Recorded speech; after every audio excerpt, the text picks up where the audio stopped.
It's Gurjit Aurora. I think we see his name in Facebook sometimes.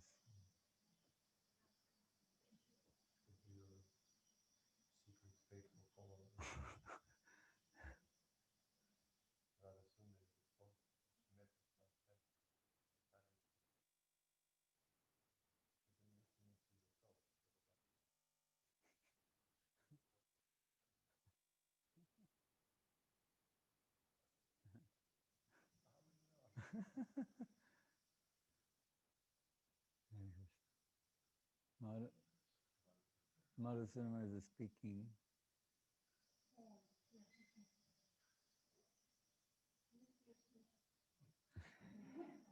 He's pointing to where the...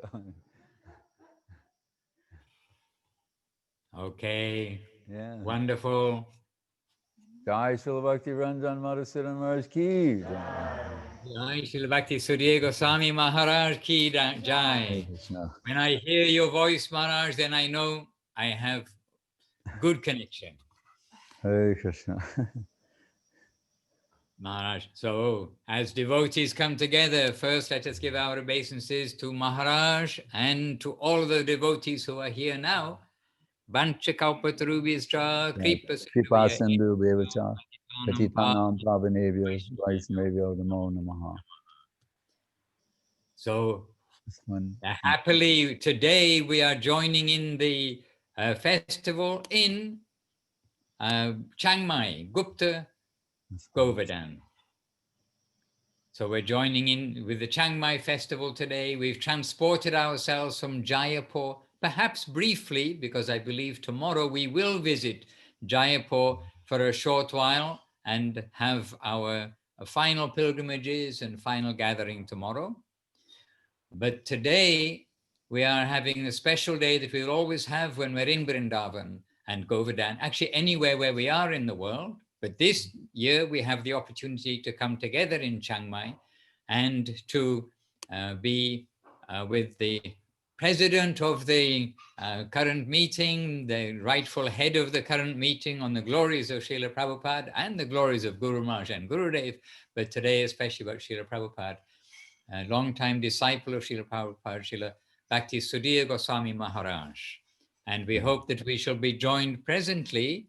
Sripad Nyasi Maharaj wrote to me that he'll be available after 1 hour. He wrote earlier today because he's got some other duty. So we'll have some opportunity to hear from him.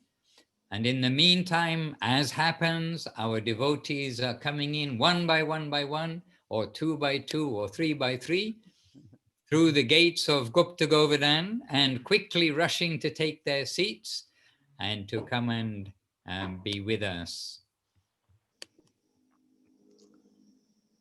So Maharaj, would you like to start? Perhaps we can start with just Sri Krishna Chaitanya, a little chanting just as the devotees are sitting down, and then Maharaj will hand the microphone to Your Holiness to share with us some Hare Katha today. Hare Krishna.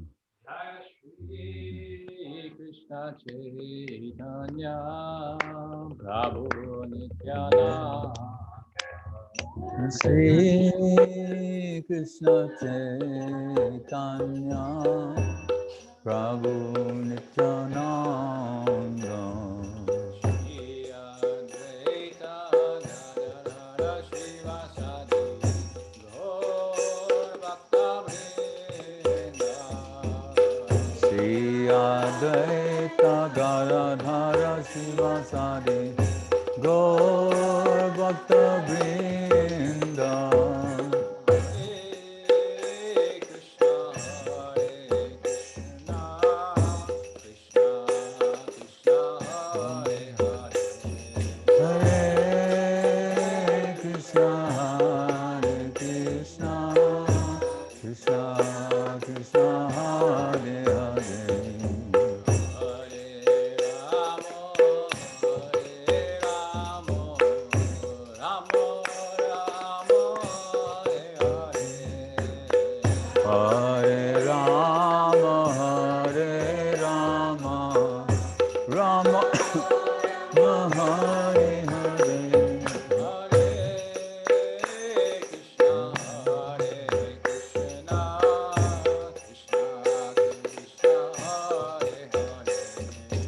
Hare Krishna, Hare Krishna, Krishna Krishna, Hare Hare.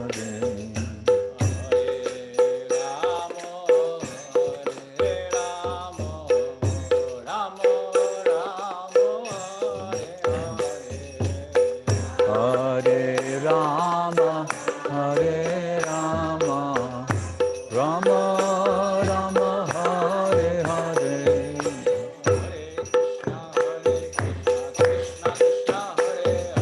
Hare Krishna, Krishna Krishna, Hare Hare. Hare Rama, Rama Rama, Hare Hare.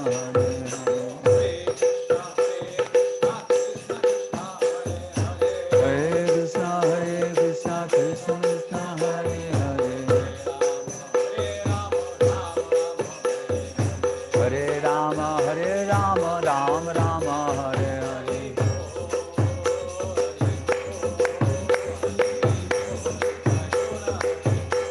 Jai Gaur Hari Bol, Hari Bol, Hari Bol, Gaur Hari Bol.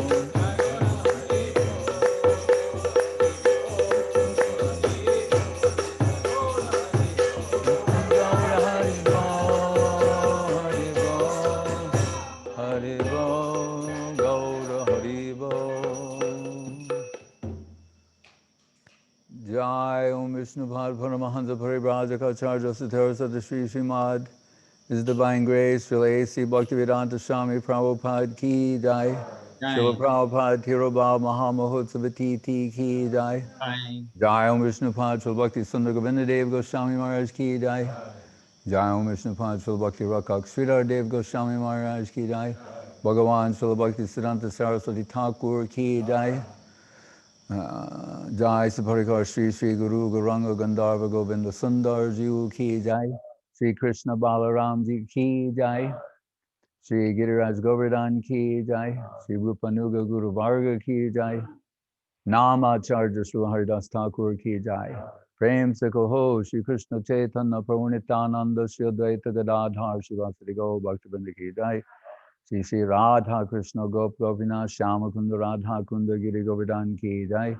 Vrindavan Dham Ki Jai. Navadip Dham Ki Jai. Shri Chaitanya Saraswat Mat Ki Jai. Shri Iskan Mayapur Chandrodaya Mandir Ki Jai. Ganga Devi Jamuna Devi Bhakti Devi Tulsi Devi Ki Jai. Shri Chaitanya Saraswat Madhacharya Brinda Ki Jai. Sannyasi Brinda Ki Jai. Seva Brinda Ki Jai. Nitai Go Premanandi. So, Madhusudan, should we begin? Yes, Maharaj, please begin. In the meantime, several more devotees have come, and so a big welcome and obeisances to all the devotees. Srila Goswami Maharaj will head the program, and we're hoping to hear from some disciples of Srila Prabhupada in due course of time. We see Kumkum DD is with us, and Srilekha DD is with us, and Nyasi Maharaj will join after 52 minutes. Hare Krishna. Hare Krishna. So Maharaj, over to you kindly. Hare Krishna. Jai is Divine Grace Srila A.C. Bhaktivedanta Swami Prabhupada Tirobha Mahamahotsavati Ki Jai. So in the Ramananda Samvad, Sri Chaitanya Charitamritam, where Mahaprabhu is inquiring from Ramananda, and that in and of itself is showing something about what Mahaprabhu has come to give. Because he's the sannyasi who should be the instructor, and Ramananda is the grihastha. Or in this context, you can even say Mahaprabhu is the Brahmin and he represents the Shudra section. So the context itself shatters the stereotype about who is qualified to be guru and give spiritual instruction. And Srila Prabhupada so many times quoted one verse from there that was very favorite to him. Kiba vipra kiba nyasi shudra kene noi, ye Krishna tattva veta se guru hoy. It doesn't matter what one's social position is. If they know Krishna tattva, the truth about Krishna and Krishna truths, say guru hoy, then we find guru there. And so sancharja ramabhida bhakta meghe.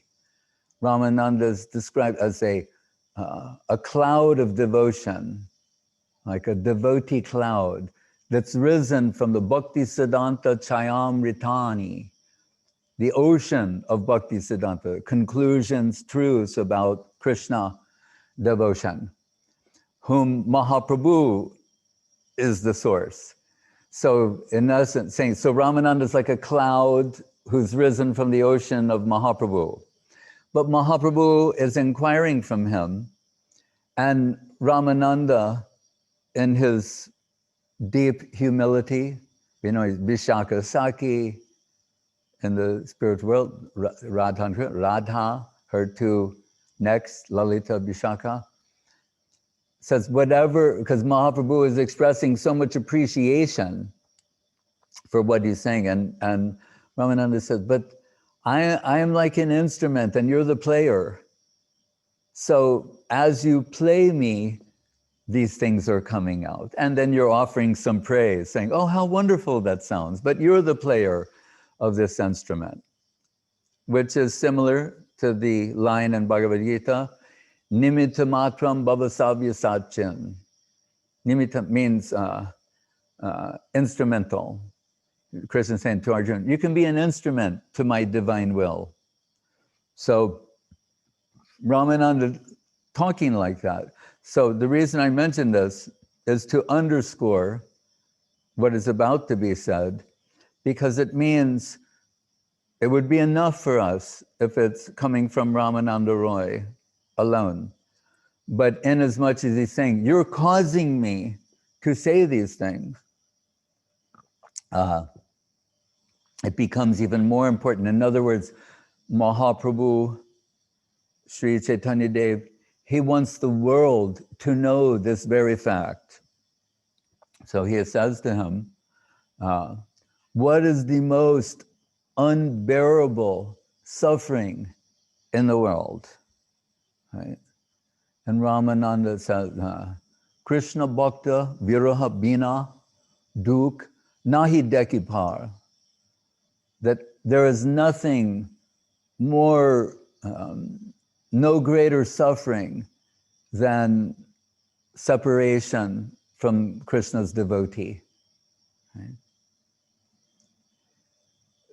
Before he says that, we could think if we were spiritually developed or in a particular type of spiritual thought, we could say, oh, I'm sure he will say separation from Krishna, that's the most unbearable pain. We talk about it all the time. It's there with the Brajagopis. So that's most likely what the answer to this question will be.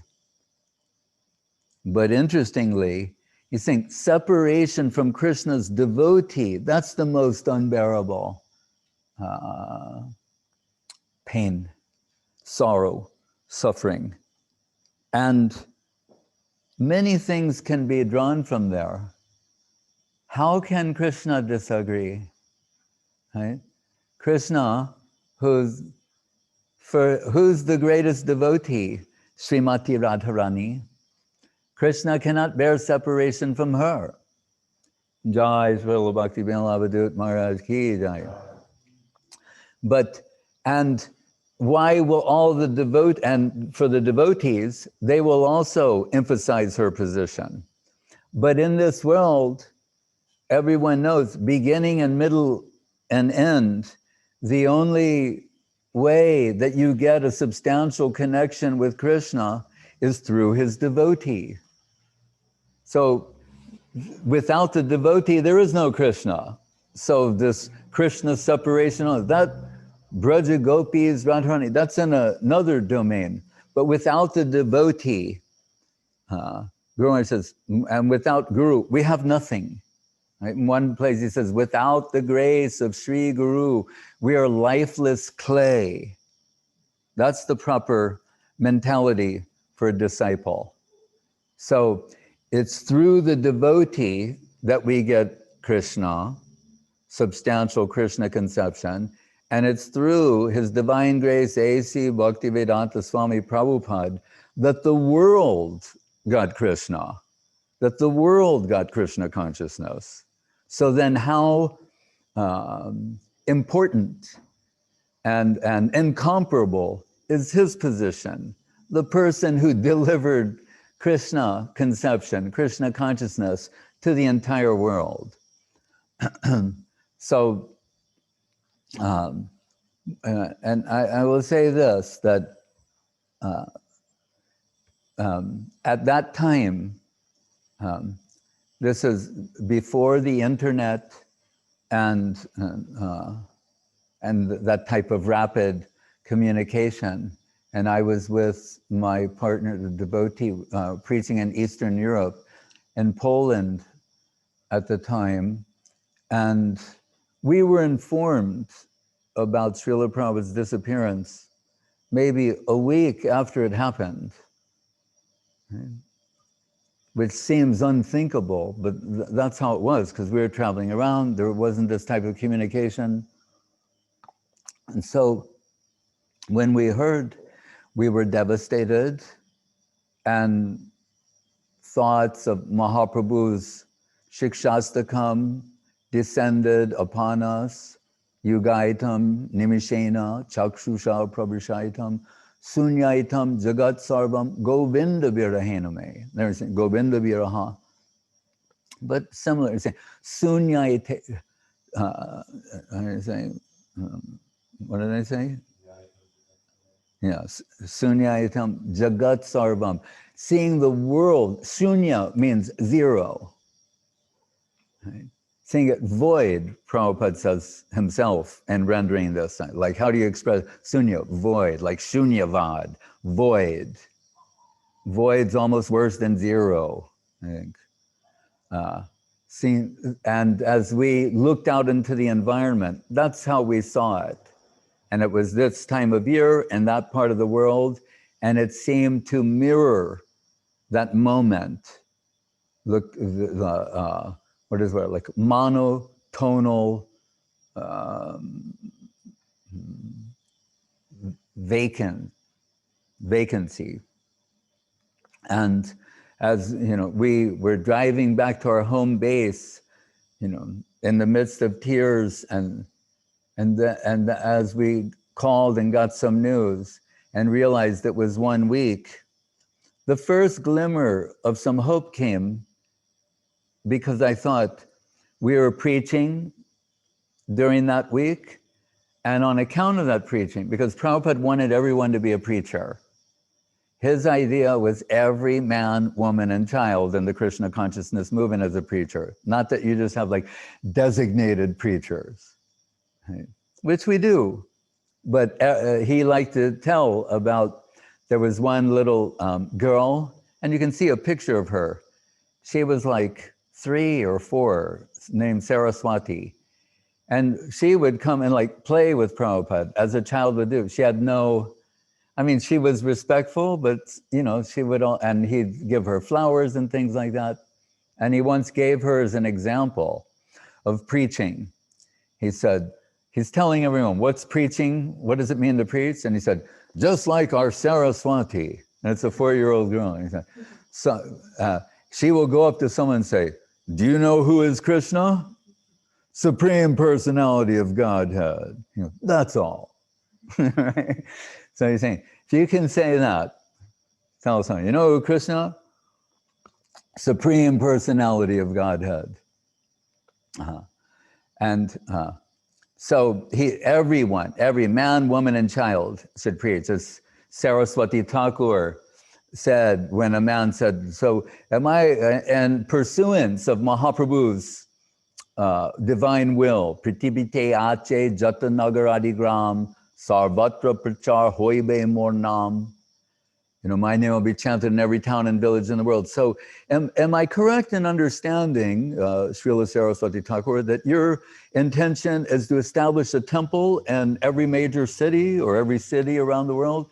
And Saraswati Thakur said, no, that is not my idea. He said, I want to establish a temple in the heart of every living being. I want everyone's heart to be a Krishna temple. That's my idea. And we know when he was collecting for the flagship center of Gaudiya Math, there was a lack of rupees. That would be like, say, now, you know, $10 million or $1 million. And that he sent the word out to the devotees. That's what we need.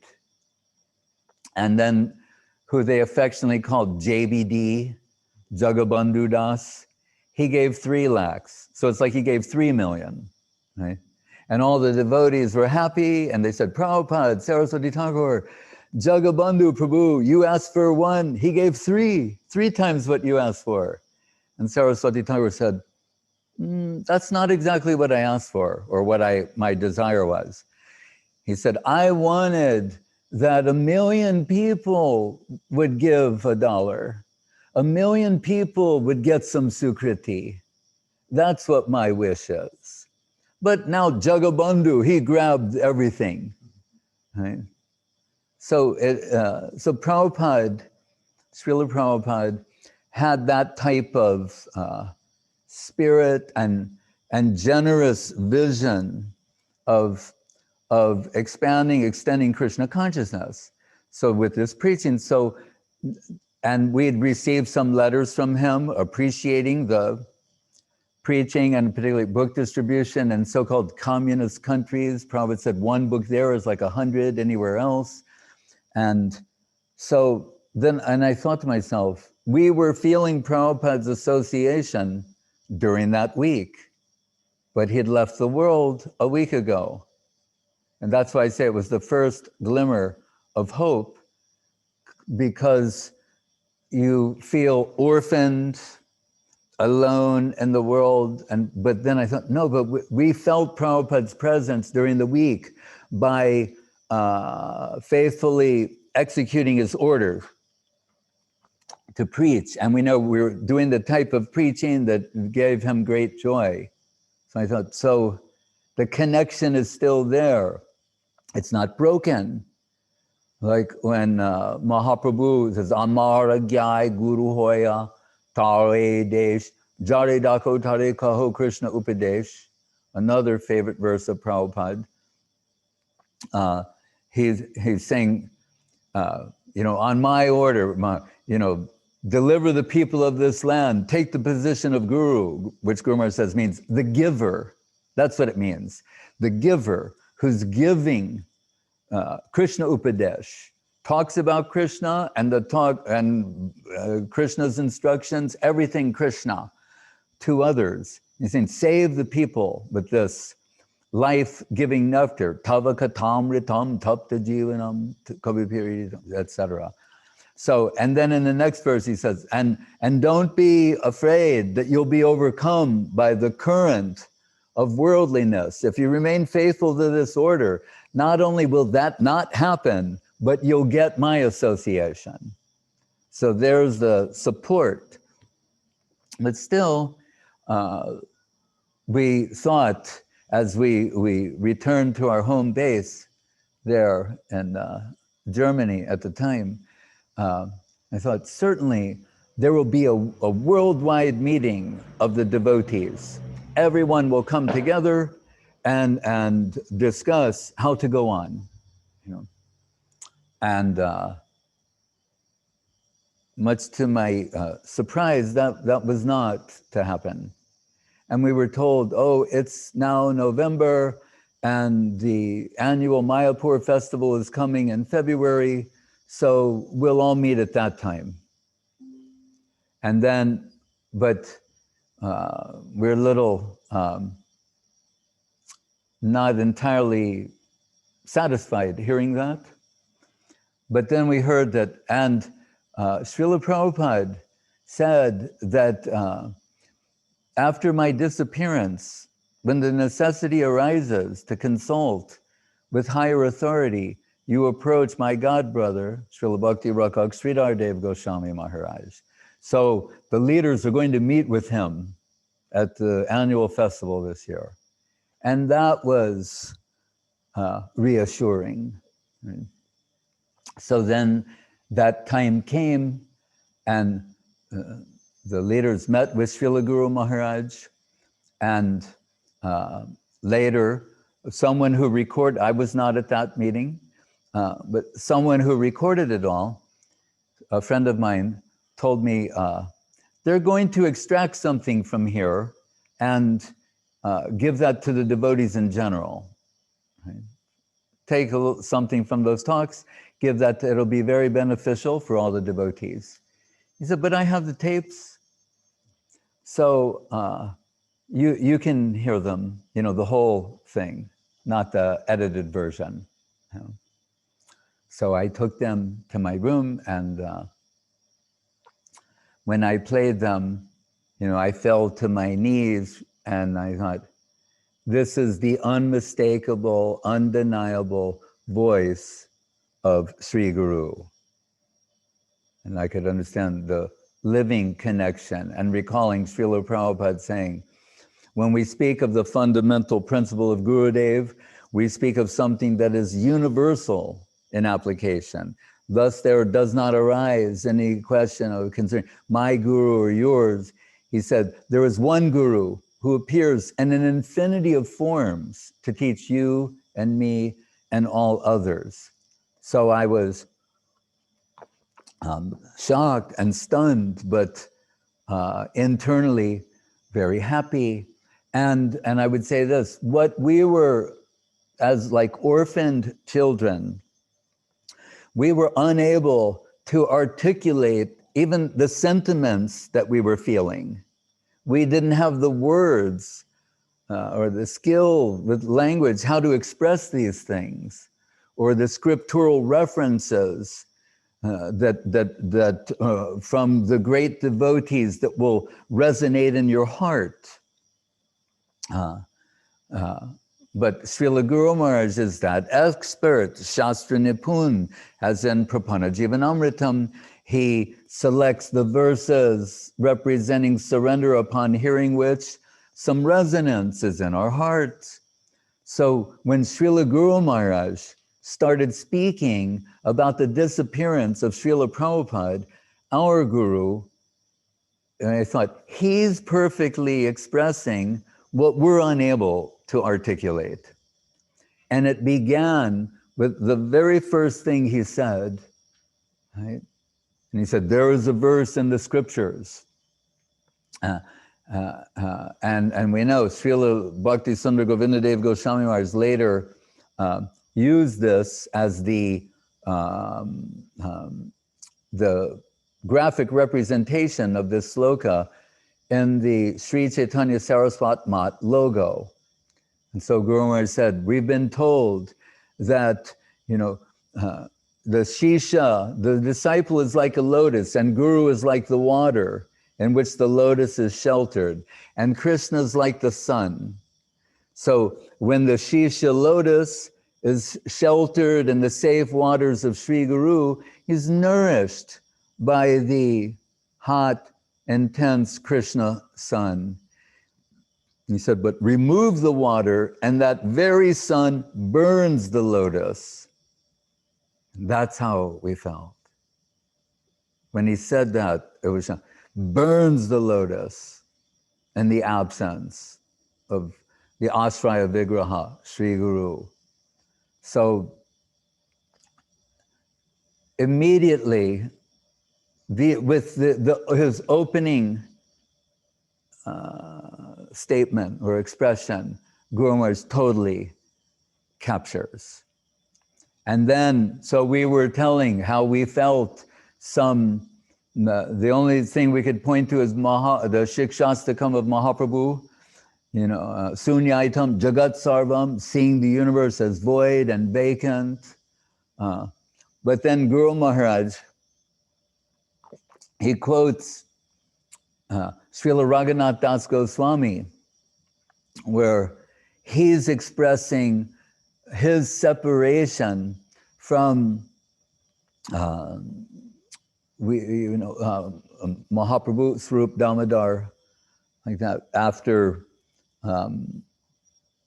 they disappeared in Jagannath Puri, and Das Goswami, being overwhelmed by separation, thought, leave this, I have no longer any reason to be here. My prospect in life is no longer, I will go and bow down to that holiest of place, Radha Kunda, and then bow down to Giriraj Govardhan, and then throw myself from there and finish this life. So devastated he was at their loss. And remember again, Krishna Bhakta Viraha Bina Duk Nahi Deki Par. There's no more painful loss than the separation from Krishna's devotee.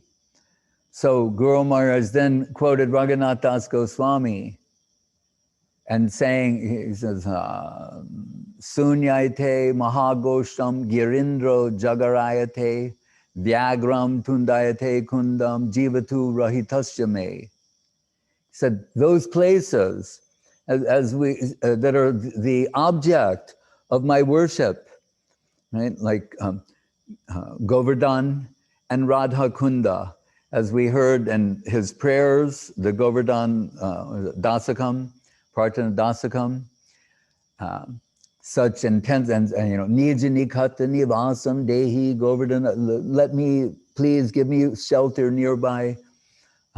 Das Goswami is saying, in the separation from Guru, from Sri Guru, that holy place, as we saw, Govardhan, like he said, looks like a python, a giant python coming to swallow me. Right? Now he's not just saying void, or that's the world is void. He's saying, but even these such holy places, he's saying, without your connection, Govardhan appears like a giant python coming to swallow me, and that holiest of places, Radha Kunda, appears like a tiger's gaping jaws coming to devour me. So again, Srila Guru Maharaj is going deeper and expressing on our behalf the sort of feelings that descended in our hearts at that time. So Srila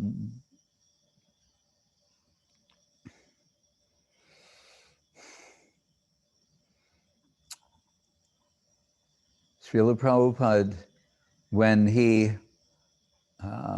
met with Srila Guru Maharaj, invited him to the opening of the ISKCON Mayapur Chandradoya Mandir, and Srila Gurudev went as well.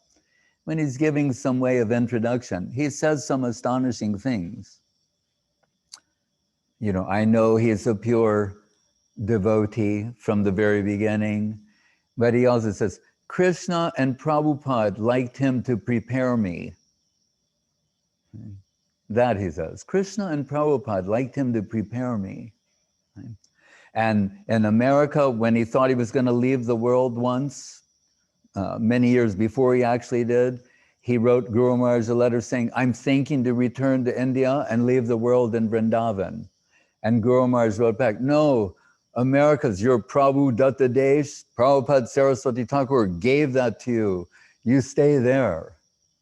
And Srila Prabhupada Swami Maharaj wrote back to Guru Maharaj, he said, I take your order on my head as if it is coming from Saraswati Thakur.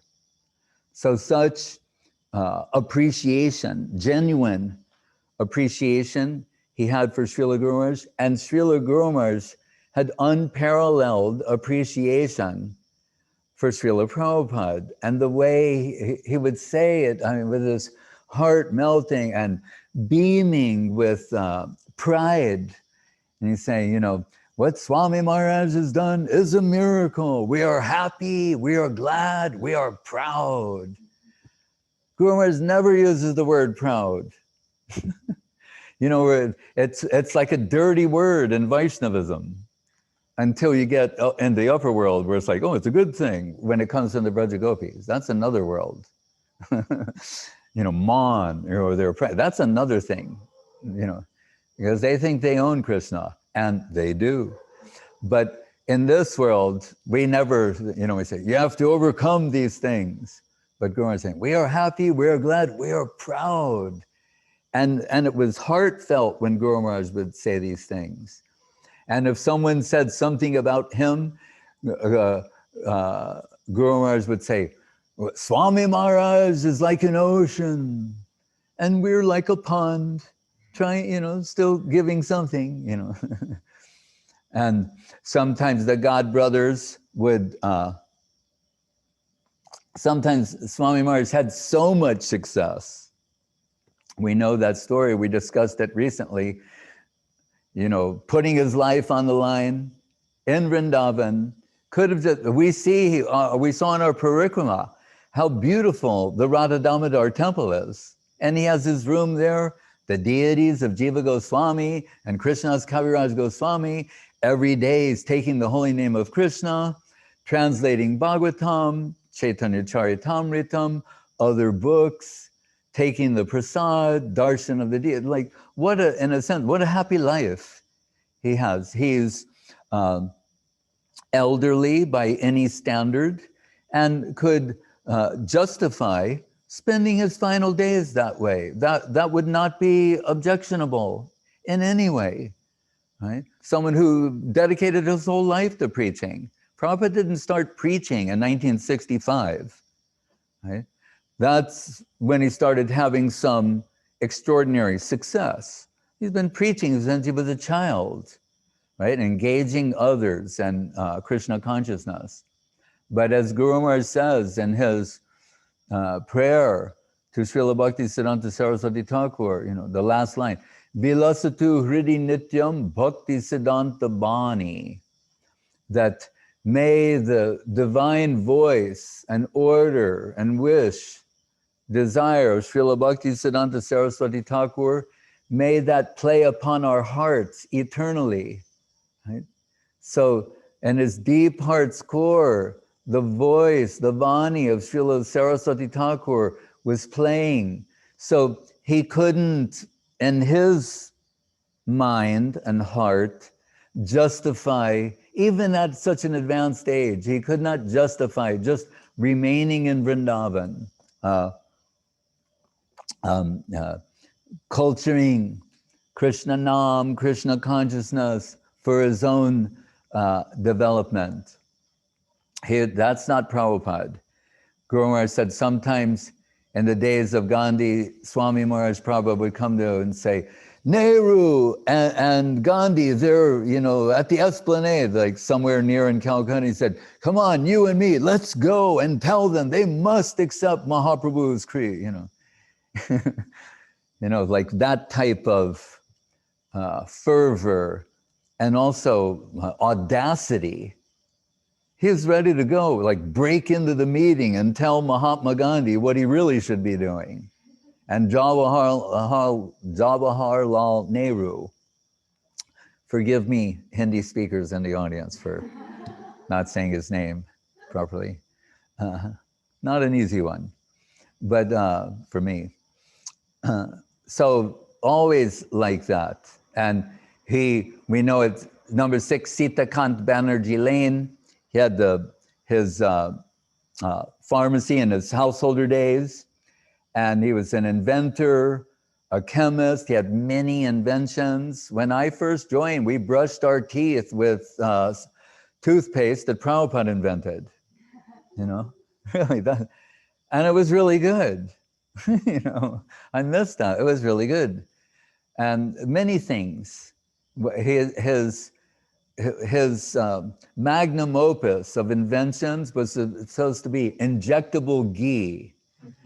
Right? Don't try this at home. Right? So we know Swami Maharaj means ghee, right? It can't be any other thing, So, or mustard oil, but ghee for eating, mustard oil on the outside for him. But so he is there, and then we hear like his business fails. And sometimes they say, why? And upstairs is Srila Guru Maharaj, Sridhar Maharaj. Says, because they're engaged in Krishna Katha all day and night. So he's neglecting his business. They're so lost in Hari Katha and Krishna Katha, he doesn't care about those things. So it goes down, down, down, down. And at that meeting with Guru Maharaj, and they're recounting how they met each other and everything. And they mention about the failing business. And Srila Prabhupada starts laughing. And he's quoting a famous verse from the Bhagavatam, Yasyaham anugranami harishe tadanamshanai, where Pariksit Maharaj says to Sukadev, I don't get it. Like the Shiva who wears nothing, he's covered in ash, right? He has no clothes sometimes. He said, his disciples have so much opulence. And then Narayan, Vishnu, who has the goddess of fortune massaging his lotus feet, his devotees are poor. This doesn't make any sense. And this verse comes, Yasyaham anugranami harishe tadanam shanai, saying, if the Lord favors you, he takes everything away from you. And I always have to make it, at this point, people start getting nervous. I'm saying, it's just a reminder then, if you do have something, use it to promote Krishna conception. That was also Prabhupada's intention, right? If I become successful in business, I'll use that gathered assets, resources, energy to promote Krishna consciousness. But Krishna had another plan for him. So, but he quoted that at the time and he's laughing. But when it happened, he wasn't laughing, right? When it happened, Prabhupada, like one by one, people started abandoning him, family members. And he wrote Guru Maharaj again, a postcard once saying, he said, I am totally disgusted with human civilization. Imagine like this is, usually people say, wish you were here, or, he says, I'm totally disgusted with human civilization. The animals seem more friendly to me. And he said, and one of his poems, all that remains now of my former family life is a long list of names. Now that I'm penniless, no one wants to have anything to do with me. And Prabhupada also used to say, he had a great sense of humor. He'd say, like, the people, they give all their wealth to their relatives and then go to Vrindavan to do a life of bhajan.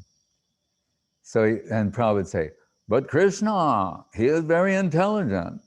He's saying, you gave all your money to your family and you've come to me with your beads. But where is your money?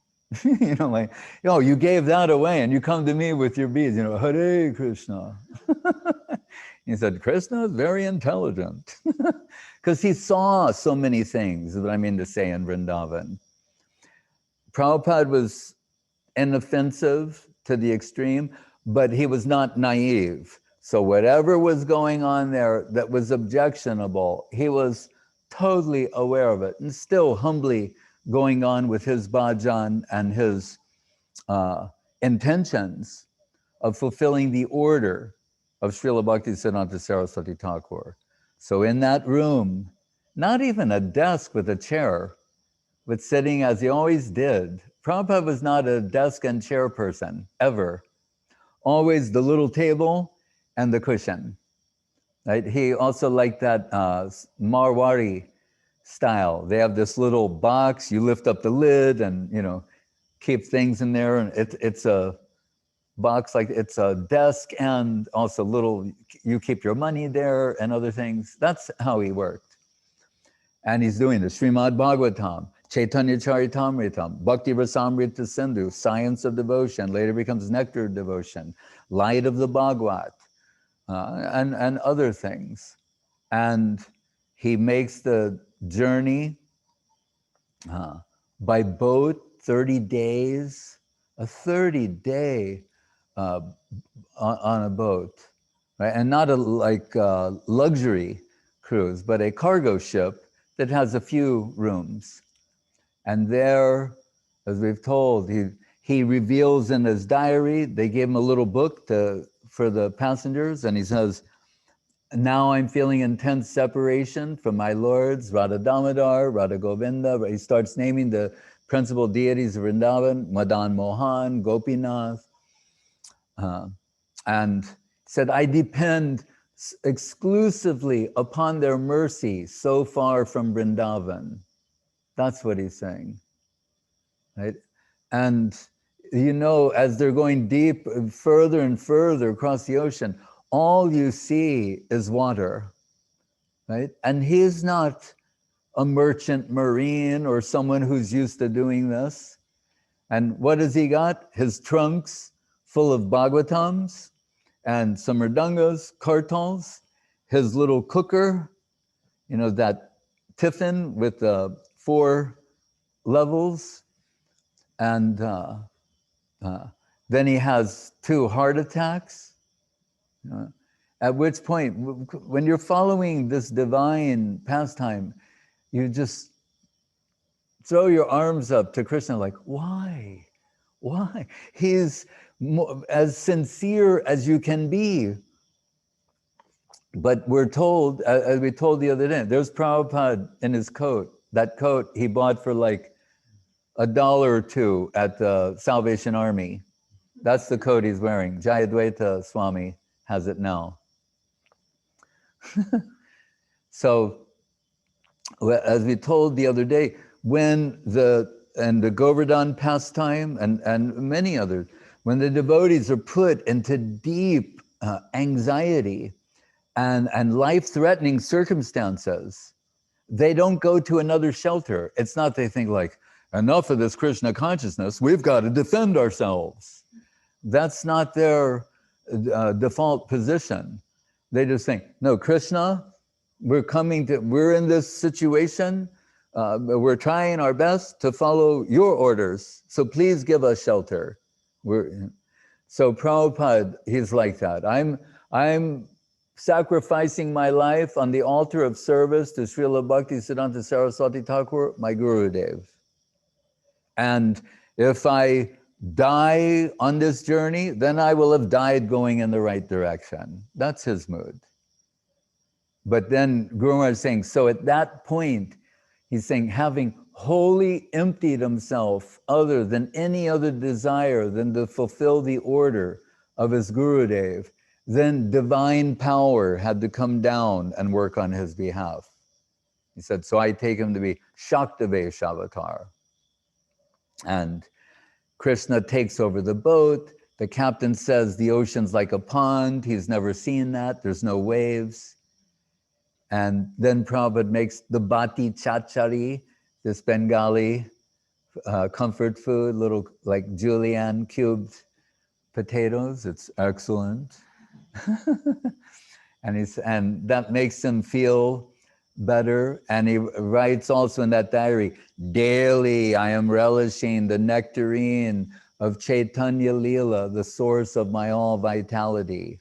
That's where his spiritual strength comes from. As Kaviraj Goswami cautions us at the end of Madhya Lila, if you get overwhelmed by whatever's going on in the world or discussions about what's going on in the world, he's saying, beware of the pitfall of false argument and the whirlpool of unfortunate situations, and dive the swan of your mind deep into the pastimes of Sri Chaitanya Mahaprabhu. So Prabhupada says, daily I'm relishing the nectarine of Chaitanya Lila.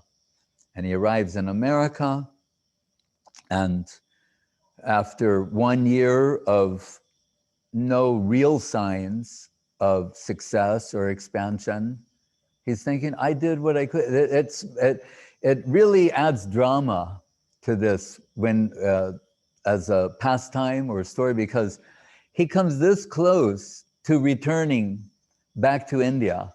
He's thinking, I tried, you know, he distributed some books, had some programs, few newspaper articles, books in bookstores.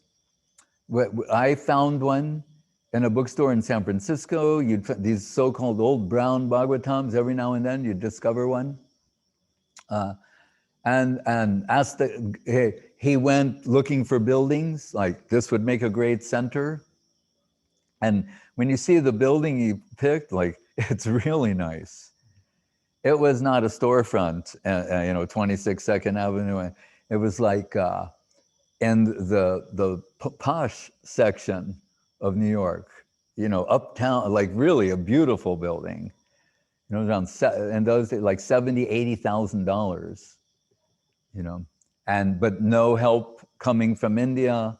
So then he thinks to return, and at the last moment meets a devotee, Hayagriva Prabhu, who asked him, like, seeing the way Prabhupada looks, and said, "Are you from India?" Prabhupada just, that's how he looked all the time, the big tilak, chandan all over his forehead, chadar, dhoti, kurta, his japamala, and they made this connection. Hayagriva Prabhu was an English professor, as Leela would have it, who later becomes his editor of all of his books, introduces him to Allen Ginsberg, one of the leaders of the Beat movement, the famous Beat poet, who he really loved Prabhupada. And Prabhupada really liked Allen Ginsberg. He gave him a lot of mercy and association. And Allen Ginsberg wrote an intro to Prabhupada's Bhagavad Gita, and just see how much sukriti he got, because it was marketed very cleverly, because up till then, they don't know who is A.C. Bhaktivedanta Swami. So they had a review from Allen Ginsberg, so that covers the beat, hippie side of things. Thomas Merton, the famous Christian Trappist monk, mystic, and Denis Levertov, a scholar of mystical poetry. So from academic side, the religious side, and the alternative movement side. So when people would see their names, with an introduction by these names, Allen Ginsberg, Denis Levertov, Thomas Merton, people say, oh, they'd pick it up. Right? So they got some sukriti for doing that. But then Prabhupada's, the Hayagriva Prabhu later wrote a book called The Hare Krishna Explosion. Right? And that's basically what happened. So, and after, millions and millions of his books being distributed, centers, over 108 centers established all over the world, long at last, 1970, he left in 77, and 76, that place, New York City, where he entered as like homeless pauper, Jagannath Rath Yatra, 3 massive carts, like the size of the ones in Puri, practically. I mean, really, maybe not that big, but big. On 5th Avenue, in the heart of New York City, the street was closed down. You see, I mean, really just astonishing. And I have to say, and took years for me to realize it was Krishna's gift to Prabhupada. Prabhupada thinks it's his gift to the world, Krishna consciousness, and that is true. But this was Krishna's gift to him to really, on the plea of Jagannath Rath Yatra, to have a parade for his pure devotee, to put his pure devotee on a giant throne chariot and parade him down the street. Because Krishna always wants to celebrate the glories of the devotee. Hare Krishna. So I just conclude by saying that, the Mahabharata has a mystic sloka about the appearance of Mahaprabhu. Suvarna Varna Hemango Barandas Chandanagadi Sannyasa Krishna Shanto Nishta Shanti Parayana. But it is equally applicable to Srila Prabhupada. Suvarna Varna, he comes in this line who were originally gold merchants, they were very dear to Nityananda Prabhu. They got his grace. Guru Maharaj is saying, Shaktyavesha of Nityananda. Right? And who does he establish in Vrindavan? Krishna and Balaram. And what deities did he establish all over the world after Radha Krishna? Gaur Nityananda, Gaur Nitai. Right? So, Suvarna Varna, Hemanga, his limbs are golden. Srila Prabhupada was so effulgent because of the intensity of the fire of Krishna consciousness burning in his heart, the intensity of his self-sacrifice for the order of Srila Saraswati Thakur. Suvarna Varna Hemanga, Barandas Chandanagadi, I mentioned, always covered in chandan, gopi chandan, like you see here. See Prabhupada's head? It's all sandalwood paste. One time he's giving a lecture about Malaya Sheva Chandanam, the prayers of Kunti, and it sounds like a commercial. Prabhupada said, the gopi chandan, sandalwood, he says, keeps your head cool and calm the whole day long. There, that's him looking at the 5th canto of the Srimad Bhagavatam, the hellish punishments, and he's laughing. That's the book he's looking at. Then Barandas Chandanagadi, Sannyasa Krich Shanto, then he accepts sannyas to gift Krishna consciousness to the world, Nishta Shanti Parayana. And in that diary of the Scindia steamship line, what was the name of the boat? Jaladuta, water messenger. Right? How can that be a coincidence? Right? That the ship, they're carrying Mahaprabhu's messenger across the ocean. The ship is called the water messenger, Jaladuta. And what does it say? The running heads of his little diary? It said, we carry India's message of peace and goodwill. Boy, did they ever. And then some and beyond. So, Srila Prabhupada gifted Krishna consciousness to the world, and Srila Govinda Maharaj would say, as he traveled around the world preaching, he'd say, because he realized so many Prabhupada disciples coming, and then so many others coming as the result of the preaching of Srila Prabhupada's disciples, Srila Gurudev would say, we're still taking Swami Maharaj's prasad.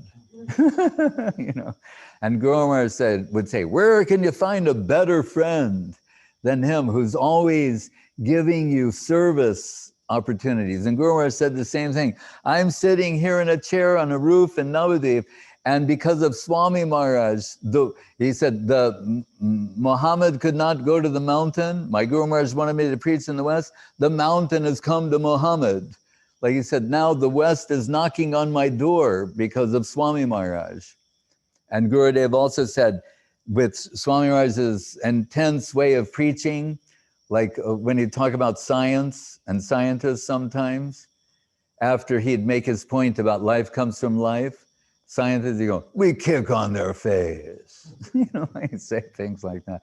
So, and always, you know, blasting away, Srila Gurudev, Srila Govinda Maharaj said, he blasted a tunnel through the ego of the Western people. And he said, and now we can pass easily, because Swami Maharaj did that, blasted a tunnel, like the way you dynamite that Ahangrishaya Parvata, the mountain of ego.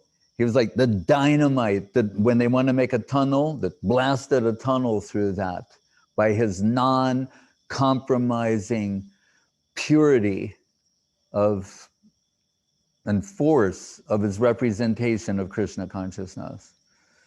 Hare Krishna, Srila Prabhupada Tirobha Mahamahotsavati Ki Jai.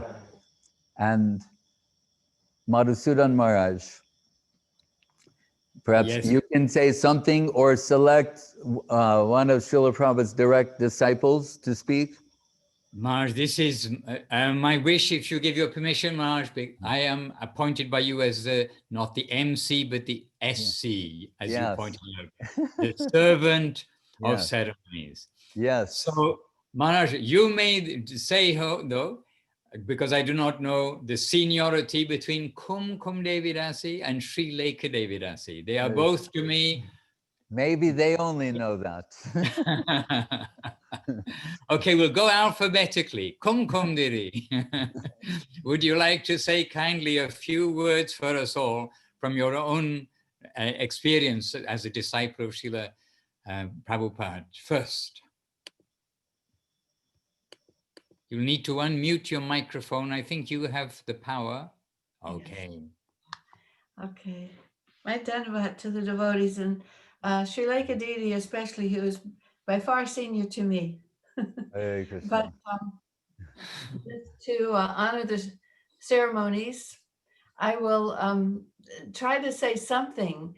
This remembrance is by far the best thing that could have happened. And the way so many of us got his mercy was due to, well, consider the situation when he came to America. He was so brilliant in so many ways. So everything was in complete upheaval. It looked like there was going to be another civil war in this great nation. And on one side, there was people who were terribly against a war that was taking so many people and didn't seem to be a just. And so there was all this rebellion against that. And then on the other side, there were all these people who wanted to continue to promote what was seen to be the greatest nation. And these values of, you get an education, you get enough income, and then you can live very comfortably. And as Sri Advaita Maharaj, Goswami Maharaj, I'm saying that wrong, not Advaita, Jayadvaita Maharaj said that once in these early days when he was walking with Srila Prabhupada, and they saw these two different factions arguing, and big argument. And so humbly he asked Prabhupada, which side are we on? And Prabhupada said, they are on the same side. They are on the side of sense gratification, and we're on the side of Krishna consciousness. And of course, today, that's what we can also see. There's also, again, so much unrest. And this is the situation in this world. That will always be. And so what Srila Prabhupada brought was the positive alternative to all of this. He literally lifted us out of even trying to resolve this very, very bad dream, this nightmare that seemed to have no solution. And he wrote a poem at the end of his voyage, near the end of his voyage. And I unfortunately didn't hear it for 6 more years, but it still completely saved me. So this poem is known as Markine Bhagavad Dharma. And I know when I was seeking, and this poem came to me in the form of a Back to Godhead magazine. And as soon as I read it, it revealed everything. And it's the way Srila Prabhupada is speaking to his Lord. And so that proved that, first of all, there is a God, because he's talking to him and he's speaking intelligently. And it also gave the strong indication that he's giving this to whoever approaches him, that's what he has to give. So if you approach him, if you find him, and he is somewhat available somehow now, he's come to the American shores, then God, that's what you'll get. Nothing less, not a philosophical argument or a scholastic, nothing of opinions, but the revealed truth. And a few of these lines, if I can quickly read, because Yes. it shows why it was so obviously the highest truth. He says, "My dear Lord Krishna, you are so kind upon this useless soul, but I do not know why you have brought me here. Now you can do whatever you like with me." So as opposed to us all thinking that we had to find some solution and provide it and save the country and save the world, that wasn't it. He was putting himself completely at the feet of a superior divine Lord. So that Lord had to be real. He couldn't say it so perfectly if it wasn't true. And then he says, "But I can guess that you have some business here. Otherwise, why should you call me to this demoniac place?" And that was like, yes, it's a real problem place. It's not the glamour. It's not whatever you see in the movies. It's not the wealth. It's this demoniac place. That's the problem. We're in a demoniac place. He says, "Most of the population here is covered by nature's modes of ignorance and passion." And my goodness, I never would have thought of that, but that describes it perfectly. And I do not know how they will be able to understand the transcendental message of Vasudeva. So there was another clue that we want transcendental, and that message is internal. It's not induced by, going to a pond and sitting and meditating, being a writer or a poet. It's not induced by any drugs. It's internal. Who is Vasudeva he's speaking of? Then he's also full of hope. He says, "But I know that your causeless mercy can make everything possible because you are the most expert mystic. Therefore, I am simply praying for your mercy so that I can be able to convince them about your message." So I was beginning to understand this is a person who has a perfect master and divine master, all powerful, so we have nothing to worry about. But he's also a perfect servitor of him. So let me get behind him. That was my feeling. Let me find him, and that's where I'll go. And then just I'll say at the way it wrapped up, he says, "By your causeless mercy only, my words may become transcendentally pure.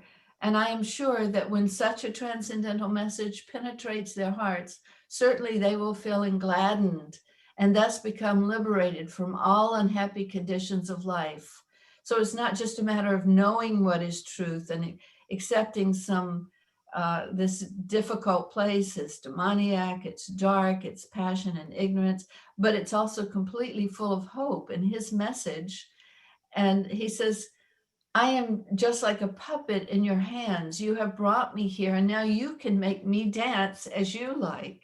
So it's like, that's the solution to not have to worry about how to fix things, is to be the puppet of that perfect person who's going to be doing everything, who is all powerful. And then he says, "I have no devotion, nor have I any knowledge, but still I have been designated Bhaktivedanta. Now, if you like, you can just fulfill the real purport of Bhaktivedanta." And then he closes, "The most unfortunate, insignificant beggar, Bhaktivedanta Swami, on board the ship Jaladuta, Commonwealth Pier, Boston, Massachusetts, dated September 18th, 1965. I believe they landed the day before that, but that's the date of this poem. And so it was just so extremely obvious when I read this, and that was the message for so many people. He was brilliant to come when we were just like in college, or maybe about to begin college, or just out of college, but completely disillusioned with what our prospects were. And so we didn't always have a deep understanding. Pardon? No, all is good. Oh, we didn't always have a deep understanding of exactly what we were doing and why, and it so didn't matter. It was sort of like somebody who's, you know, flying or surfing a wave or something. You just being drawn. You don't need necessarily know exactly why, but you know that it's wonderful. And when we would be following these schedules, rising very early in the morning and hearing from scripture, hearing from Srimad Bhagavatam and Chaitanya Charitamrita, attending the beautiful Lord's Artik, and hearing so many kirtans. And this was just all he would wave his hand and make this happen for so many thousands of people in hundreds of temples all over the world. And he also he engaged people who had some artistic talent to capture many pastimes, which we now see in the books of ISKCON. And so this was mostly in New York, and there was this group called the ISKCON Artists, and they were instructed directly by Srila Prabhupada exactly how to paint every single thing in the paintings. And one of those great artists is named Bhardraj, and he also gifted my husband. I wanted to show this beautiful murti of Srila Prabhupada, which he himself made.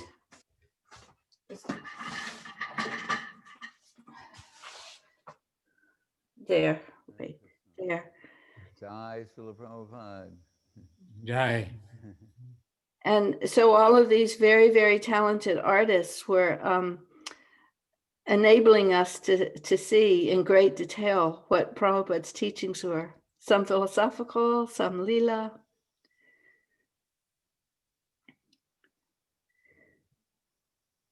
Very beautiful, Kumkum DD. Okay. Dandavat, my dear devotees, my obeisances to your feet. And about it. And we all appreciate very much. From your heart, you have given so much. Jai Srila Prabhupada ki jai. Bye. And Maharaj, Sripad Nyasi Maharaj has come Yes. to join us. Yes, please. So if we may, we can invite Sripad Nyasi Maharaj. Your microphone is open, Maharaj, so please, humbly asking you to say a few words. And first of all, Maharaj Dandavat, and welcome to the gathering. Dhanyavad Goswami Maharaj. Dhanyavad. Jai Sripad Bhakti. Dhanyavad all the Vaishnavas, Kumkum DD.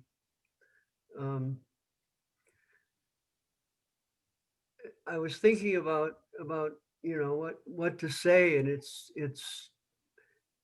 rather bewildering, but yet I've put together a big list of different experiences that personally you know overwhelmed my heart.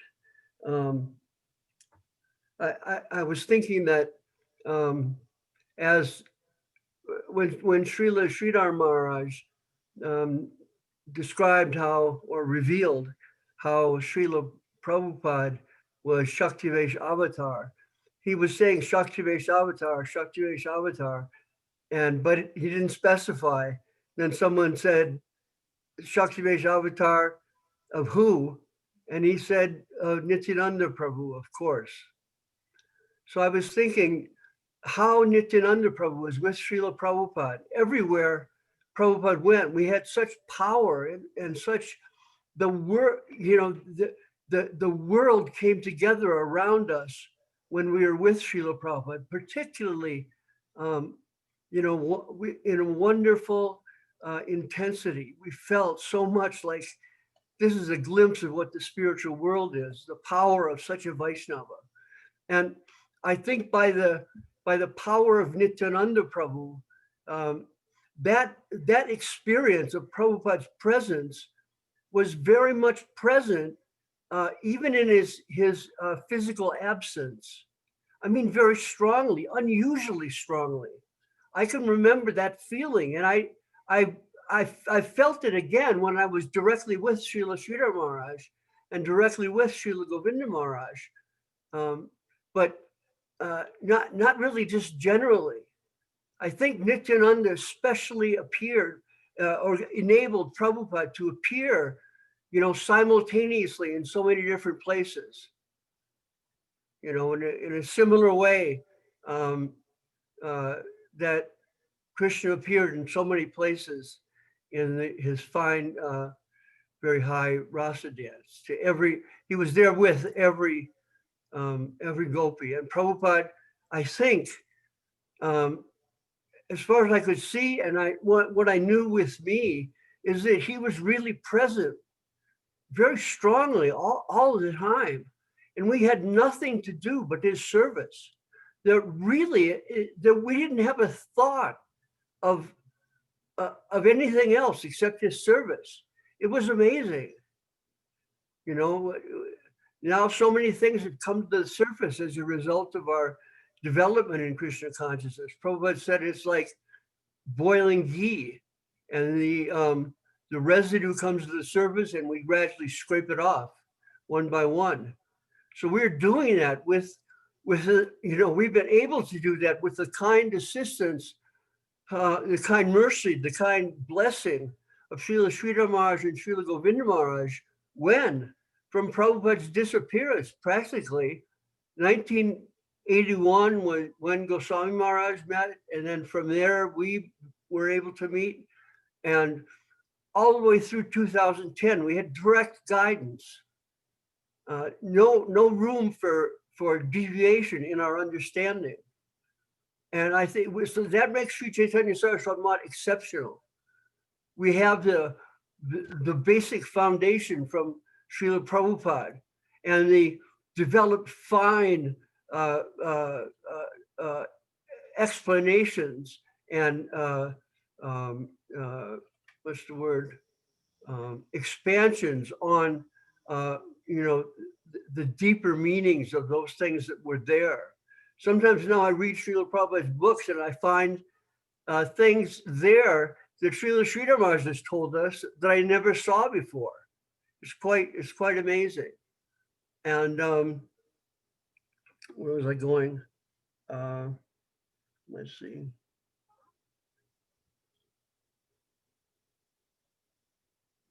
Kind of lost track of my thought. Anyway, there was two things I wanted to bring out. That I just heard that there was a quote from Srila Saraswati Thakur saying that in the future, Bhakti will be saved by Srila Bhakti Rakak Sridhar Dev Goswami Maharaj. This is probably in the 20s or 30s. And this was, Prabhupada cited this in the presence of Srila Sridhar Maharaj on one of his visits. And there's actually a film of that, which I'm going to try to obtain. But, you know, it's like Prabhupada knew clearly that the real hope for his disciples would be in Srila Sridhar Maharaj. You know, I remember going up the stairs first to see Srila Sridhar Maharaj, and I bowed down and came forward, and he was seated in his old chair, and there was a group of devotees, and I began to listen, and it was in Bengali. And I just kept listening, and, you know, sure enough, I felt in my heart like I was sitting with Srila Prabhupada, even though it was Bengali. The transmission carried his heart. That was the sign of a real, you know, highly developed Vaishnava, that he could touch our hearts just by one word, whatever the language it is or was. The potency of Srila Sridhar Maharaj is astounding, and we're so blessed to have had that by the grace of Srila A.C. Bhaktivedanta Swami Maharaj Prabhupada. And then in my own experience, I was blessed by Srila Prabhupada. I'm quite sure I was blessed with a name indicating where I was going to go. Maybe I'm crazy, but I think like that. My name was Bob, and I wrote to Prabhupada for initiation, and he comes back with, your name is Sri Govinda Das. And then my son-in-law tells me he found a letter from Srila Prabhupada that Prabhupada sent to Govinda Maharaj the day before. And then he gave that name. So I think he saw the future. And similarly, weird things happened with our Gayatri Mantra. Bhagavan was a Ritvik, and we never heard Prabhupada say the mantra. Prabhupada specifically said that. And later, because Bhagavan became offensive, Srila Govinda Maharaj asked Srila Sridhar Maharaj what to do. And Srila Sridhar Maharaj said, the Ritvik must be reinforced. So we sat and heard from the Gayatri from Srila Sridhar Maharaj. And sometimes people would say, oh, he was initiated by Srila Sridhar Maharaj. But actually, of course I was, but actually formally he stood in the position of Ritvik for Srila Prabhupada, which was quite wonderful and quite amazing for us. And finally, on a walk in the morning in Vrindavan, maybe 73, 74, a devotee came up, offered his obeisances with the old prayers, Nama Om Vishnupadaya Krishna Messiah Bhutale, Bhaktivedanta Swami Iti Namane, Namaste Saraswati Devi, Gauravani Pracharni, Nirvishesha Shunyavadi Paschati Pachitarne. The Prabhupada turned to us and he said, oh, that Sanskrit is not proper. And he said, I think he looked directly at me. I don't remember, maybe I'm dreaming. But he said, one day one of my disciples will correct this. And so in something like 1983 or 84, I told Sagar Maharaj that, and Sagar Maharaj said we should tell Govinda Maharaj.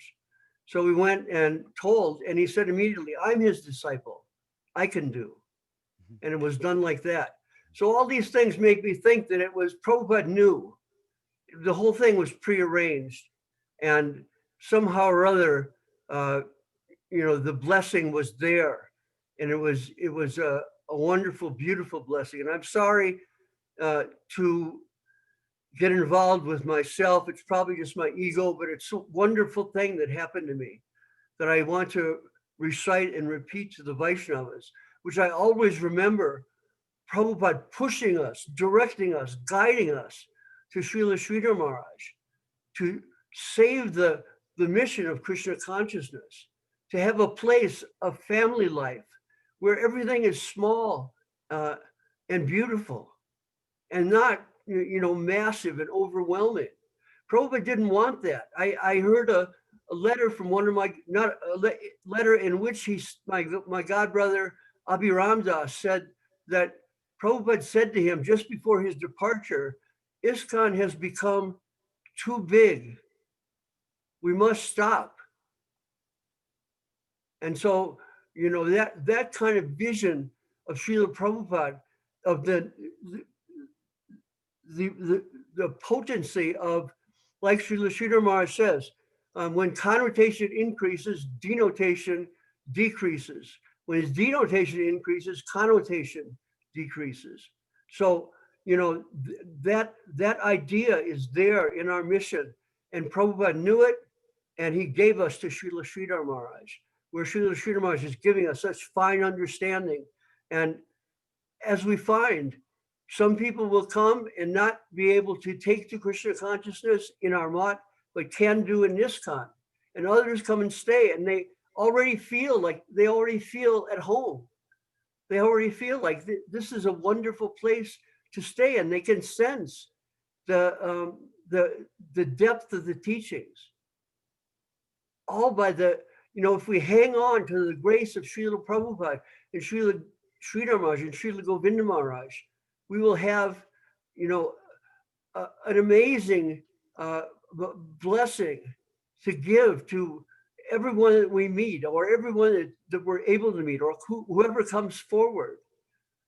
This is like a gift given to us, and a gift that by necessity or by nature should be given and distributed. So I honor all those devotees who are doing this distribution. And I hope that I'll be able to contribute in some small way to them. And I thank you all for listening. And I offer my dandavats, my obeisances to Srila A.C. Bhaktivedanta Swami Maharaj Prabhupada on the occasion of his Tirubhava Maha Mahotsava. My obeisances to Srila Bhakti Sudhir Goswami Maharaj, Srila Bhakti Ranjan Madhusudan Maharaj, all the assembled Vaishnavas, all the assembled devotees of Srila A.C. Bhaktivedanta Swami, Prabhupada, Srila Sridhar Maharaj, and Srila Govinda Maharaj, and all the Sri Chaitanya Saraswat Mat Acharya Brinda. Jai, Jai, Jai, Srila Gurudev, Srila Prabhupada, Srila Guru Maharaj. He Jai. Jai Srila Bhakti Vigrahan Nyasi Maharaj ki Jai. Very beautiful, very heartfelt. And all of our humble obeisances to you, Maharaj. I speak for all of the gathered Vaishnavas, for sure, Maharaj. Greatly appreciated.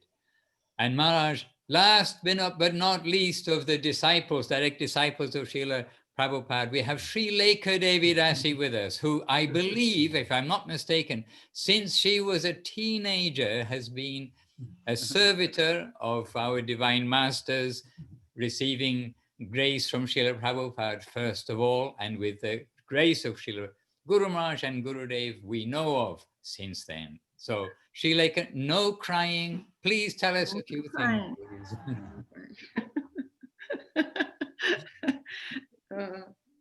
Dandavat Maharaj, Dandavat. As hearing from Kumkum DD and her faith, her beautiful faith, that it's so obvious. She's saying so obvious. And this is the diamonds of faith that are in the hearts of the devotees. And Srila Nyasi Maharaj is really such a simple-hearted Vaishnava. And Srila Bhakti Sudhir Goswami Maharaj, Srila Bhakti Ranjan Madhusudan Maharaj, Srila Bhakti Bimal Avadut Maharaj, and you're saying that I've been a devotee for a long time, but I haven't been a devotee yet. And I know that. And I'm grateful. I'm so grateful to know that I haven't learned yet what it is to be a giving unit. But I wanted to say that it's hard to imagine what the world was like before Srila Prabhupada got on the Jaladut and came to the West. There was no light anywhere in the world. Just a few places of the exalted Vaishnavas who were the disciples of Srila Saraswati Thakur and Srila Guru Maharaj especially, but that was, hidden at that time. There was no light. And Srila Prabhupada came and just threw diamonds of faith in all directions. And you couldn't avoid Prabhupada's influence. Whatever he said was so clearly true to you. He could illuminate the truth. He was so inconceivably powerful. When I was a teenager, I just turned 19, and I was kind of wandering around trying to find some kind of truth that was always true, that was true for all people, that was true for everyone at all times. And I couldn't figure out how I was going to find that. And somehow or other, I got to see, I was at a peace march in Washington, D.C., and met the devotees there. And then later on, I saw some devotees in Toronto, and I came to the temple. And that same picture that keeps flashing with Srila Prabhupada looking very grave and with that stack of books beside him, that was on the front window of the temple. There's a little teeny, just a little house in Toronto on Beverly Street. And I started analyzing, blah, blah, blah, so I was analyzing everything. And I got this feeling in my heart, and I'm just going to tell that don't worry anymore. You don't have to think so much now. So many things. You're not alone. You're no longer, the feeling was you're no longer an orphan. You've come home. And I opened up the door, and I felt that. I didn't know anything. I didn't know where I was. But I felt that I come to a place of familiarity, and a place that I had kind of been in this kind of place before. So anyhow, I moved in. And it was the temples in those days, as Kumkum and Srila Nyasi Maharaj were mentioning. I mean, we just went to bed dead. We were so exhausted. I was asleep before I hit the pillow, and before 3 seconds were over, we were awake. 4 o'clock in the morning, and all day seva, going out. So I joined the temple after a couple of days, and I didn't know anything, and I had to go out preaching. And people say, "What is this?" And I'm like, "I'm not really sure, but it's very nice. You can come home with." And he just threw us in. And as Srila Goswami Maharaj mentioned, that great Rath Yatra down Fifth Avenue in New York City, we happened to be there. And in 1976. And Srila Prabhupada, just sitting on Lady Subhadra's card, and people, I mean, thousands and thousands and thousands and thousands and thousands of people following the Rath Yatra cart. And we came to, what was the park? The park, Washington Square Park, I think it was, where the Rath Yatra carts went to, Maharaj, Washington Square Park. Yes. And Srila Prabhupada was sitting on a raised platform, and he was speaking. And then somebody out in the crowd got up on a chair or something, saying, "Oh, Jesus, he's these people are all going to hell," and stuff like that, making a big ruckus. And Srila Prabhupada stopped talking and for a second, and Brahmananda Swami, I don't know if anyone's seen pictures of him, but he's a very big man. He jumped down off the platform where he'd been standing with Srila Prabhupada, and he made his way. You could see the crowd parting as he went down toward this gentleman who was speaking. And suddenly this man disappeared. And Ramananda kind of lifted him off.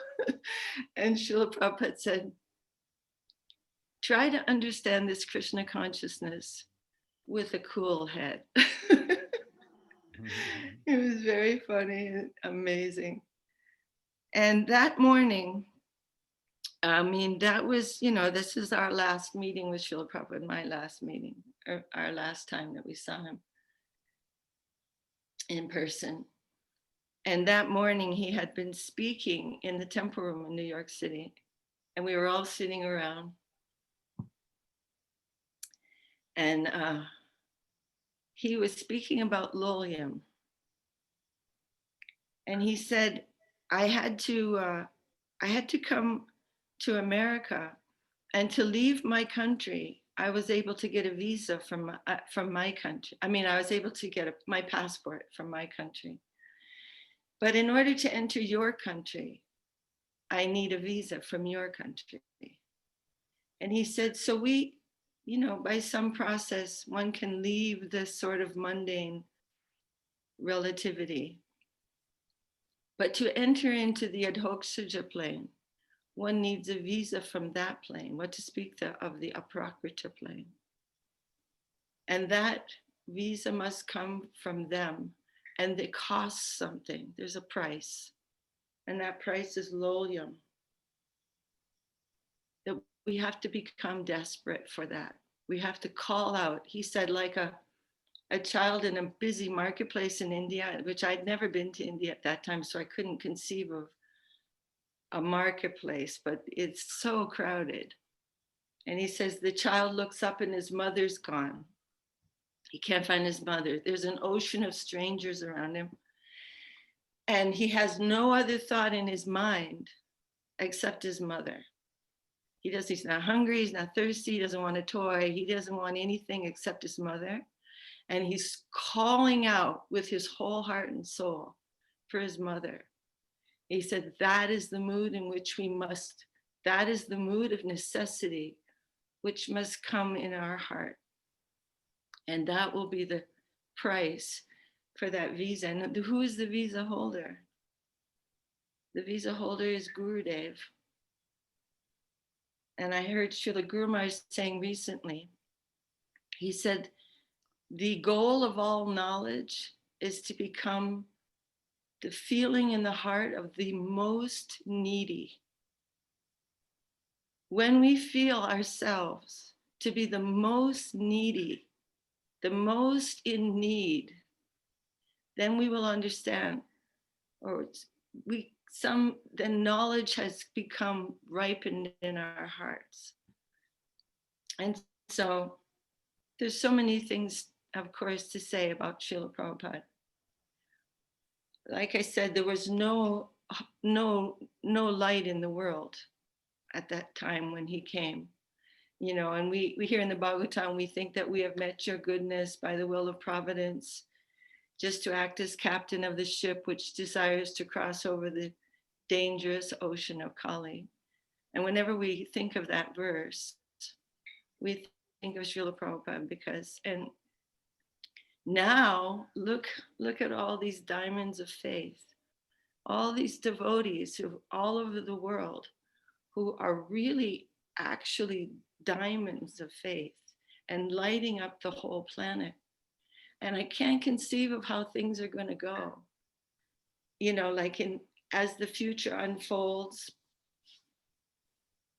you know, by the grace of Srila Prabhupada, just in his last moments, giving us the shelter of Srila Guru Maharaj, who was at that time in a more hidden position, and giving us that shelter and making that current of Mahaprabhu's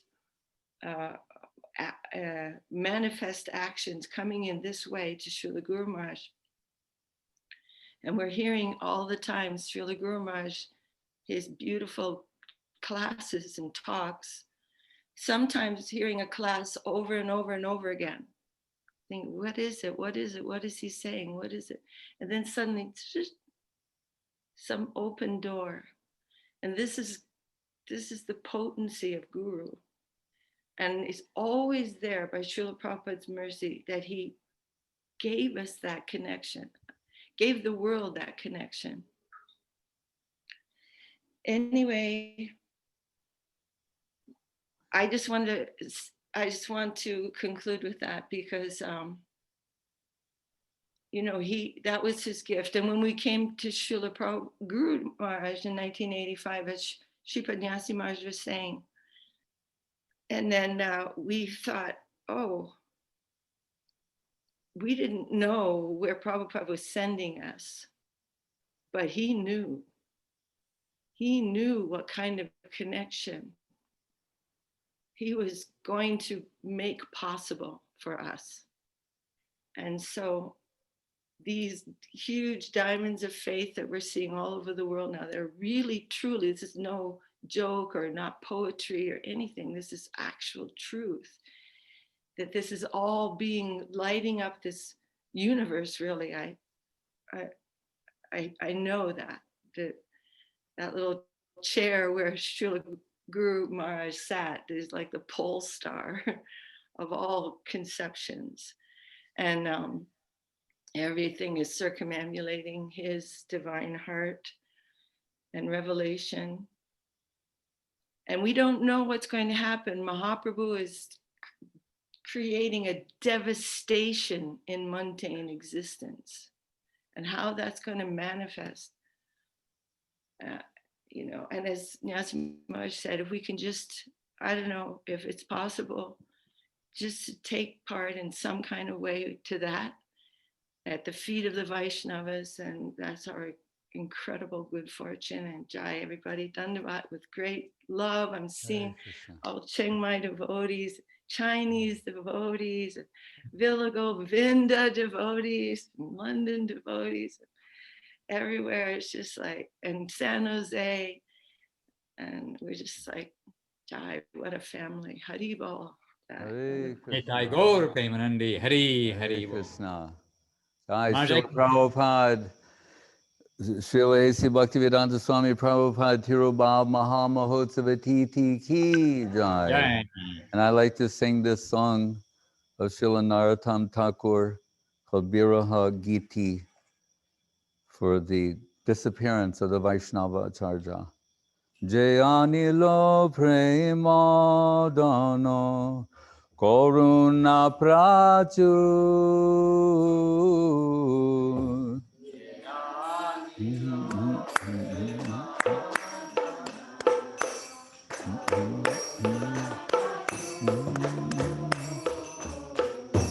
Jayanilo Prema Dano Koruna Prachur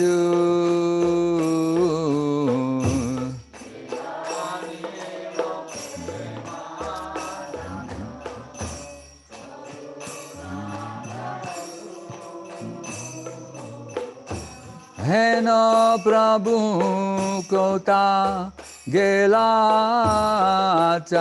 Jatakur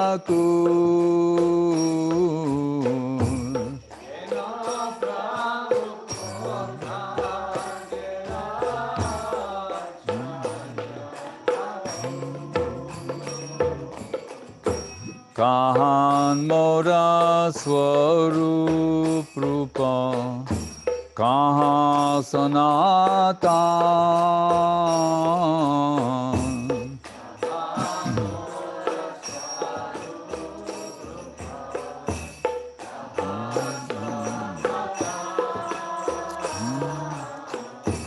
Kahan Dasa Raghunatha Patita Pavan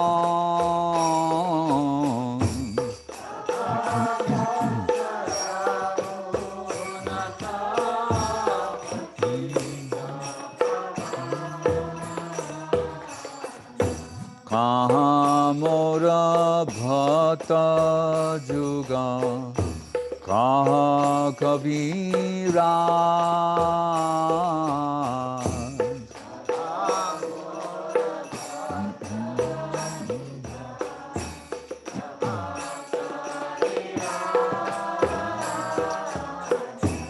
Eka Kale Kota Gela Gaurana Thara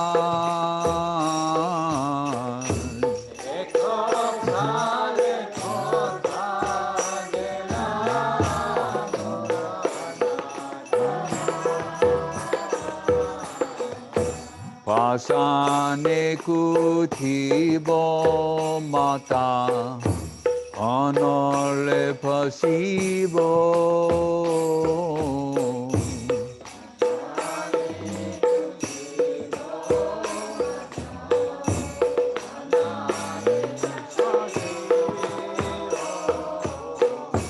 Gauranga Gunira Nidhi Gota Gele Pabo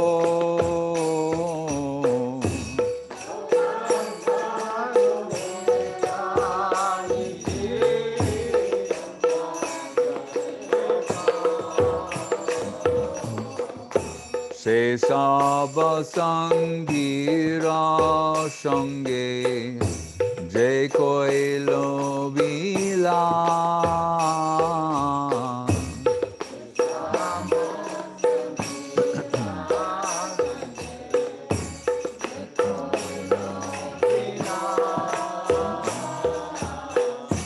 Se Sangana Paya Kande Narotamoda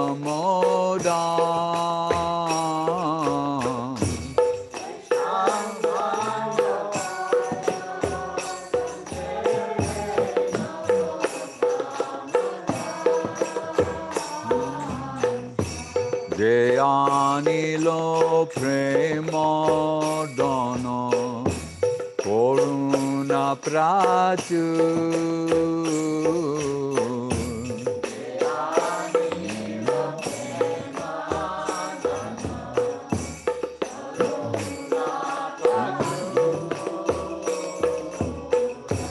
Hena Prabhu Kota Gela Charja Thakur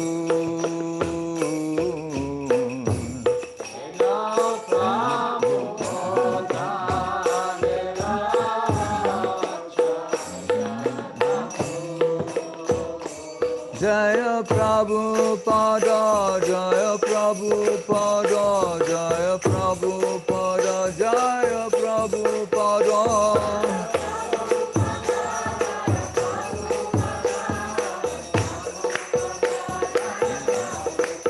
Jaya Prabhupada, Jaya Prabhupada, Jaya Prabhupada, Jaya Prabhupada.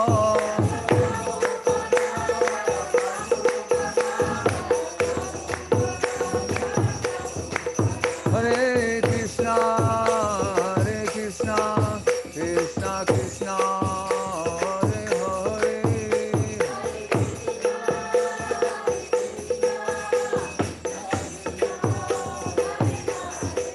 Hare Rama,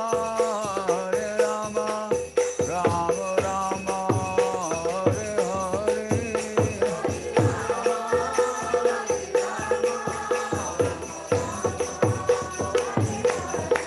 Hare Krishna, Krishna Krishna, Hare Hare.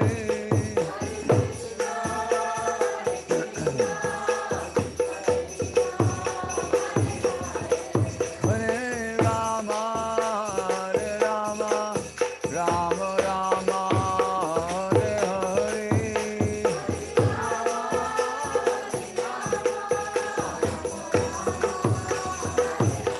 Jai Gaura Hari Bo, Gaura Hari Bo.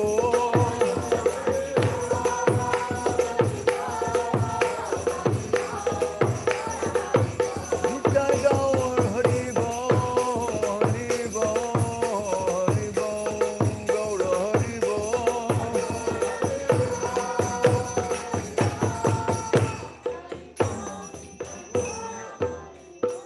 Jai Om Vishnupad Paramahansa Parivrajaka Sateras of the Sri Srimad, His Divine Grace, Srila A.C. Bhakti Vedanta Swami Prabhupada Tirobha Mahamahotsavati Ki Jai. Srila Prabhupada Tirobha Mahamahotsavati Ki Jai. Jai Om Vishnupad Paramahansa Parivrajaka Sateras of the Sri Srimad, Srila Bhakti Sundar Govinda Dev Goswami Maharaj Ki Jai. Jai Om Vishnupad Srila Bhakti Rakak Sridhar Dev Goswami Maharaj Ki Jai. Jai Saparikar Sri Sri Guru Gauranga Gandharva Govinda Sundar Jiu Ki Jai. Sri Krishna Balaram Ki Jai. Saparikar Sri Sri Guru Gauranga Radha Madhava Sundar Jiu Ki Jai. Sri Giriraj Govardhan Ki Jai. Sri Rupanuga Guru Varga Ki Jai. Sri Rup Sanatan Bhattu Raghunath. Sri Diva Gopal Bhattu Das Raghunath Sad Goswami Prabhu Ki Jai. Namacharya Srila Haridas Thakur Ki Jai. Prem Sago Sri Krishna Chaitanya Prabhu Nityananda Sri Advaita Gadadhar Shivasadi Gaur Bhaktivinoda Ki Jai. Sri Sri Radha Krishna Gopa Gopinath Shama Kunda Radha Kunda Giri Govardhan Ki Jai. Vrindavan Dham Ki Jai. Sri Krishna Balaram Mandir Ki Jai. Navadip Dham Ki Jai. Sri Chaitanya Saraswat Mat Ki Jai.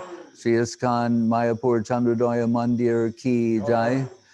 Ganga Devi Jamuna Devi Bhakti Devi Tulsi Devi Ki Jai. Sri Chaitanya Saraswat Mat Acharya Vrinda Ki Jai. Jai Srila Bhakti Nirmala Charja Maharaj Ki Jai. Jai Srila Bhakti Pavan Janardhan Maharaj Ki Jai. Jai Srila Bhakti Kusum Ashram Maharaj Ki Jai. Jai Srila Bhakti Vijay Trivikram Maharaj Ki Jai.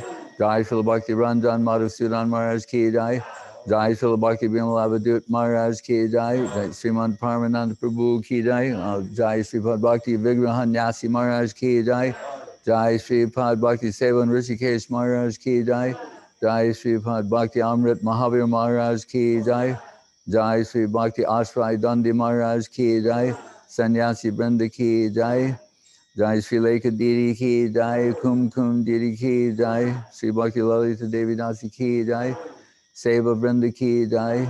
Samaveda Bhakta Brinda ki jai. Nitai Go Premanande. Hare Krishna. Jai Srila Bhakti Sudhir Goswami Hare Krishna. Maharaj ki Hare jai. Krishna. Nitai Gaur Premanandi. Hari Hari Bol.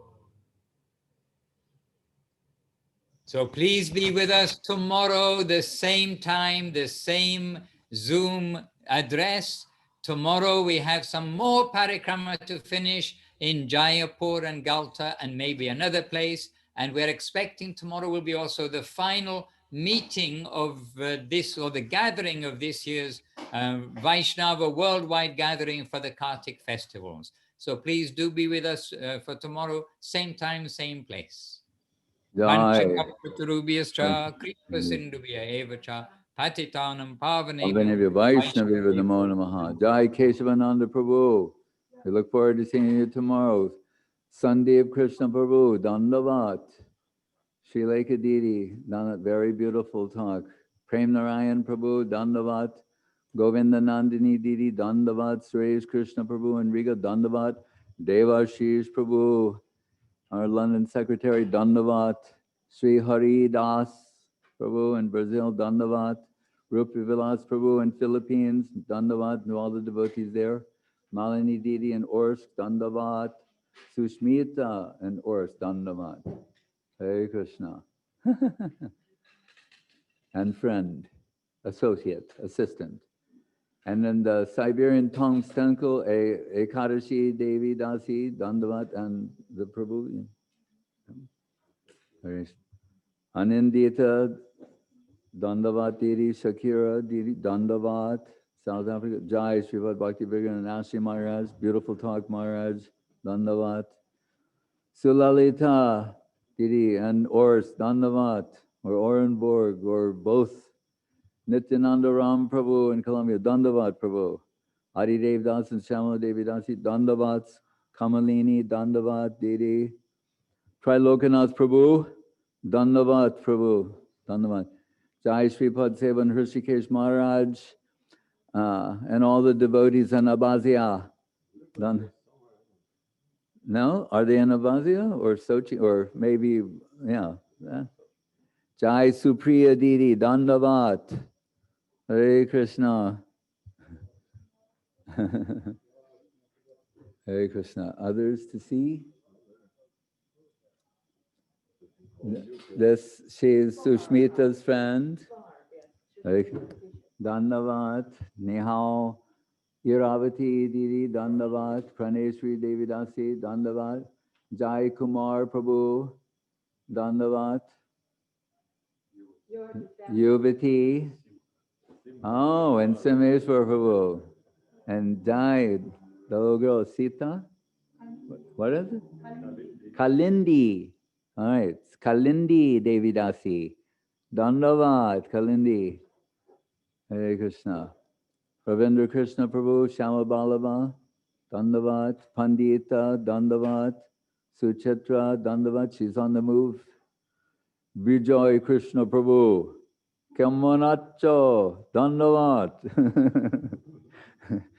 Vinod Bihari Prabhu, Dandavat. Ragalekha Didi, my personal physician, Dandavat. Pritu Prabhu, Dandavat. Hare Krishna. With whom? Yes, who is Pritu? Ajita, Dandavat, Ajita Krishna Prabhu. Subhashini Didi, Dandavat. Divya Shakti Didi, Dandavat. Unmasked Divya, Dandavat. Can't be held back, that pearl-like smile. Odar Jalila Didi, Dandavat. Ratin Krishna Prabhu, Dandavat. And this is Nalina Nayana of Izhevsk, looks like. Dandavat. Gavin Prabhu, Dandavat. He's going through the devotees. Sushmita, Dandavat DD. Sushmita. Hare Krishna. Dandavat. So my Dandavat pranams to all the devotees. Yeah, that's her husband. Oh, Dandavat. Whoops, Dandavat, Sushmita and husband. Dandavat. Vancha kapatribhyascha kripa sindhu vevacha patitanam pavanevyo vaishnavevyo namo namaha. Hare Krishna.